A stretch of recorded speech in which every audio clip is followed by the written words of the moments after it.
Local farmers are getting some help from businesses and restaurants in Hawaii with a campaign dedicated to making meals from locally sourced ingredients. KITV4's Melissa McDonald reports the Hawai'i Agricultural Foundation is hosting its second Food a Go-Go week to help keep local farmers moving forward. The local farmers here were giving away their produce to families, which was just amazing. And it was really important for us as a community to support our community and really look after our local farmers and fishermen. Roger Bright, the Director of Sales and Marketing at Montage Kapalua Bay, talks about the relationship local farmers have with local business. At the beginning of the pandemic, Montage Kapalua Bay closed its doors just a week after the hotel's new general manager, Matt Bailey, took over.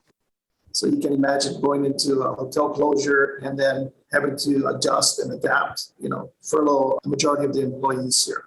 During the closure, a few of the owners, because we're residential, reached out to Matt and say, hey, how do we help your associates during this really difficult time? The hotel and its residents formed a partnership with the Hawai'i Community Foundation.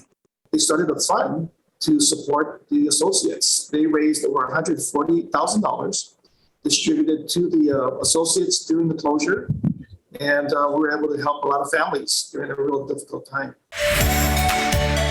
This coming week, Montage Kapalua Bay and several other restaurants and businesses across the state are partnering with the Hawai'i Agricultural Foundation to launch Food a Go-Go Week, featuring meals and products made with locally sourced ingredients. The proceeds benefit their ag education program, which have benefited over 18,000 kids since 2014, which is just amazing. So, we have a special item. It's locally sourced here from upcountry Maui. It's a rainbow trout from Kula Havens, and it's featured in our Kamehameha restaurant. It's part of the menu, and that will be our signature item for this Food a Go-Go program. The hope is that Hawaii businesses will continue to buy from local farmers, ranchers, and fishermen first. I think moving forward, we will continue the practice. I think a lot of businesses will continue the practice, and everyone will benefit, especially people here locally. Melissa McDonald, KITV4 Island News. The Japanese Cultural Society of Maui is postponing its annual Maui Matsuri, but another event will take its place. It'll celebrate Children's Day, or Kodomo no Hi, on May 7th at the Queen Ka'ahumanu Center between 6 and 9 at night. The event will feature free multicultural entertainment for children, and because of COVID-19 restrictions, the society decided to focus on a one-day event instead of a multi-day festival. The UH women's basketball team plays its first round NCAA tournament game tomorrow morning against Baylor. Coming up next, you'll hear from the Rainbow Wahine ahead of the big game in Waco, Texas. We'll be right back.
You're watching KITV4 Island News. It's almost tip-off time as the Hawaii women's basketball team takes on Baylor tomorrow morning in its first-round NCAA tournament game. The Rainbow Wahine practiced today in Waco, Texas. The team is feeling good after winning both the Big West regular season and tournament title. But it's very rare a number 15 seed has taken down a number 2 seed, and that's what's facing the Wahine. Despite the odds, the players are just excited to be a part of March Madness. I think every kid dreams of being here in the NC2A final 64 teams. Ever since I got here 6 years ago, like this has been the goal. And we're in a great position right now. Being able to represent Hawaii is just a gift in itself, and being able to bring it across the ocean to Texas is just an experience. Tomorrow's game will start at 10 a.m. Hawaii time and will air on ESPN2. KITV4's Keith DeMolder is in Waco. He'll have a recap of the contest on our newscast. Hawaiian Electric is expanding its online platform, making it easier for customers to sign up for service. Through the new customer interconnection tool, customers can now request or modify service as well as streamline the process of submitting service requests from start to finish. The platform is expected to also reduce the potential for errors during the application process.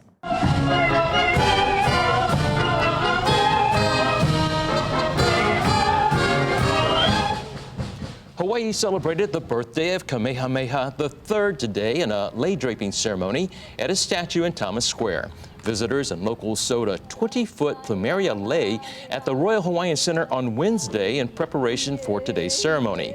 There was hula and music for the celebration. Mayor Blangiardi was also in attendance. A cancer-fighting green sponge. And why drought conditions could get worse in the West. We'll have those stories and more coming up.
New tonight, in the spirit of St. Patrick's Day, this green sponge brings more than just good luck. Researchers from the National Oceanic and Atmospheric Administration found the sponge can actually kill pancreatic and ovarian cancer cells. The sponge was found in Alaskan waters, and the rare find was definitely a pot of gold. Interesting. Well, the National Oceanic and Atmospheric Administration says drought hitting the West could worsen in the coming months. The agency released its spring outlook today. Its forecasters predict prolonged and persistent drought conditions in the West for the second year in a row. But the West isn't alone. 60% of the lower 48 states are also experiencing dry conditions this week. Pete. And staying dry tonight for the most part. Maybe a light shower or two for your St. Patrick's Day evening forecast. We're not expecting a whole lot. Temperatures in the middle 70s, so it should be pretty nice conditions if you're out celebrating. And as we move through the night, you can see the radar, not much on it right now, not much expected. Trade winds sticking around for our Aloha Friday, and that's going to keep our VOG to the south for pretty much all spots except, unfortunately, for the Big Island. Rest of tonight, 70 degrees is the low, partly cloudy conditions. Maybe a light trade shower late night, but outside of that should be relatively dry. Slight chance of a sprinkle or two for windward sections and mountain sections in the morning tomorrow, but generally partly cloudy in the morning. Lots of sunshine in the afternoon for leeward spots, partly cloudy for windward. 84 degrees, but our trades are pretty strong at 10 and 20, so that should make it feel a little bit more comfortable. Keep those trades around on Saturday. They ease a bit, but still pretty dry weather for Friday and Saturday. Sunday winds get lighter, so a front is approaching, a cold front. That's going to make for lighter winds on Sunday. Could see a few clouds in the afternoon. And then Monday into Tuesday, rain chances go up, especially for Oahu and Kauai as a frontal boundary moves closer. We're not expecting heavy rain, but any kind of rain we can get would be good. And it looks like Oahu and Kauai, the western end of the state, could see some scattered showers from this front. Breezy winds pass as we move past that front on Tuesday into Wednesday. Rick and Mika. New tonight, Maui police will have sobriety checks throughout Maui County to stop impaired driving on this St. Patrick's Day. Drivers can also expect to see increased checkpoints at various locations throughout the weekend. Maui police remind everyone, if you are planning on celebrating, plan a safe way home first, designate a sober driver, and if you know someone about to drive impaired, take their keys. Well, not all of the state's St. Patrick's Day traditions have resumed. For the third year in a row, the popular Murphy's St. Patty's Day block party is a no-go because of COVID-19. This is a look at an event from the previous year. The annual party, known for bringing Irish tradition to the streets of downtown Honolulu. In the past, the event has drawn crowds of nearly 10,000 people to indulge in the festivities. And while the state continues to make progress in its fight against COVID-19, event organizers say canceling this year is a sacrifice they're hoping will pay off in the future. I think we just about got this thing behind us, so I didn't want to push anything, and just wanted to be safe one more year, and then next year we're back on. I hope we can do it like we did in the past, where we close the streets and take over the parking lot and just have a great party. But we'll see. And while there won't be a block party, Murphy's Bar and Restaurant will remain open for the St. Patrick's festivity. Despite there being no block party, Murphy's was packed today as people celebrated not just St. Patrick's Day, but a return to normalcy following the pandemic. That's owner Don Murphy there helping out with serving hundreds of corned beef and cabbage. Also in today's special menu, lamb shank, bread pudding, and Irish whiskey cake. Yum, man. You got to try some of that, huh? I hadn't had corned beef and cabbage in a long time, but it was delicious. I really enjoyed that. It looks really good from your Facebook photos. It Living was vicariously through you. Well, coming up on KITV for Island News tonight, we look at how businesses are returning back to normal after the pandemic. And St. Patrick's Day might just boost their luck tonight as streets are filled with people in downtown Honolulu. A surprise collision, the luck of the Irish, and St. Patty's in the Big Apple. KITV4's Bill Brennan takes a look at what's trending tonight. Trending tonight, a youngster zooming down a zip line through a rainforest in Costa Rica collided with a slow-moving sloth clinging to the cable. The tour guide was recording when the incident happened, bringing the ride to an abrupt stop. "Don't worry," the tour guide said. "It's a sloth," said the child, out of breath. "Yeah," the tour guide replied. "I just clocked it straight in the face," said the child. Neither the child nor the sloth were hurt. Trending tonight, St. Patrick's Day. Hard to find, but lucky to have. Bettina Reich has been finding four-leaf clovers since she was 10. And today she continues to find them. Or I should say they find me, if anything. Rare clovers found her 112 days in a row in 2020.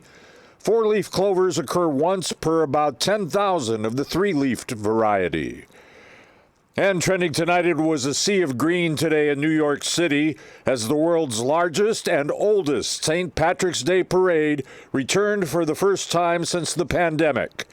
The parade was among the first big New York City events to get canceled due to COVID 2 years ago. This year, more than 150,000 people came out for the event. I'm Bill Brennan, and that's what's trending tonight. Looks like fun. And we are wearing our green. I know, right? yeah. Hopefully everyone's having a great time out there celebrating tonight. We could use some luck too. Right? We can always use some good luck. Well, thanks for being a part of Hawaii's only hour-long 6 p.m. newscast. We hope to see you right back here at 10 o'clock tonight. Aloha. Have a great evening.